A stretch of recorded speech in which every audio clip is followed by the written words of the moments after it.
আছিস? দে টাকা দে। মামা টাকা নাই তো মামা, এখন এসে দোকান করছি মামা। মাত্র এক খুলছস, যা একটা ফুচকা খায় যাই। সেই করছে। আরে দুইটা মাল পাইয়া গেছি কি রে? দূরে যা। এমন করবি না, দে 10 টাকা দে। টাকা তো তোমার বাপে কামাই হয়ে গেছে, তুমি আইয়া চাইবার তোমার কষ্ট করে দিব। বাপের কথা কস আবার, তুই বাপের কথা কস। আরে বাদ দিয়া হান তোরে মিষ্টি লাগামু। আয় স্যার কইলাম স্যার হিজলারে দেখা দিছস। আয় তুই হিজলারে দেখা দিছস, হিজলা লাগা পাঙ্গালস, হিজলারে চিনস। এই মেয়ে, আমাদের বাসায় একটু আসো। এদিক দিয়ে সিঁড়ি আছে, সিঁড়ি দিয়ে উঠে আসো, তোমার সাথে কথা আছে। ডাকছসকে কি কাম করতে হইব? তোমার যখন নিচে দেখলাম আমার মনটা যেন কেমন করে উঠলো, এই জন্য তোমার সামনাসামনি দেখার জন্য ডাকছি।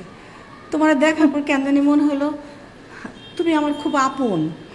নাটক বাদ দে, কোন কামে লেগে ডাকছস ওই ডাক।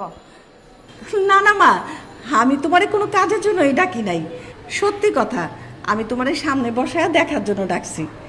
মা শুন, এসব আবেগের কথা বইলা না আমরা মায়া লাগাইছ না, বুঝছস? আমরা কারো মায়া জালে পড়তে চাই না। তুই আমার মা ডাকছিস? আরে আমরা তো সবাইরে মা বলি। আমগো কই জন্ম হইছে, কে জন্ম দিছে, কোথায় ফালায় রেখে গেছে, কার কাছে মানুষ হয়েছে, কোনো ঠিক ঠিকানা আছে? আমরা সবাইরে মা বলি, এত আবেগ হওয়ার কিছুই নেই স্যার। না রে, তোর স্পর্শ করার পরে আমার ভিতরটা আরো যেন নড়াচড়া দিয়ে উঠছে। আমি একটা কথা বলি মা। বল, কি বলবি? আমি একটু তোর পিঠটা দেখি। হেই, তোর কি অন্য কোনো সমস্যা আছে? বাসায় কি আর কেউ আছে না, তুই একাই? আমার তো মনে হচ্ছে তোর অন্য কোনো সমস্যা আছে। তোমার পিঠ দেখবি কে? সর।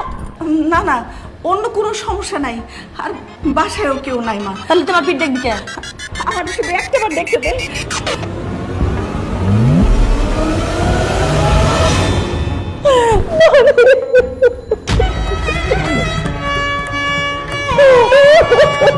কি হয়েছে? তুই কাঁদতেছিস কেন? কি হয়েছে? আমি তোরে বলছি না, তোরে নিচে দেখার পরে আমার মনটা আরো বেশি উথাল পাতাল করছে। আজকে আমার বড় সন্তানের জন্মদিন, আমি বুঝতে পারি নাই যে আসলে আমি আমার বড় সন্তানের খুঁজে পাবো। আমি তোর মা। তুই কি সত্যি কইতেছিস মা? আমি যে তোর সন্তান কিভাবে বুঝলি তুই? এই যে পিঠে তোর দাগ,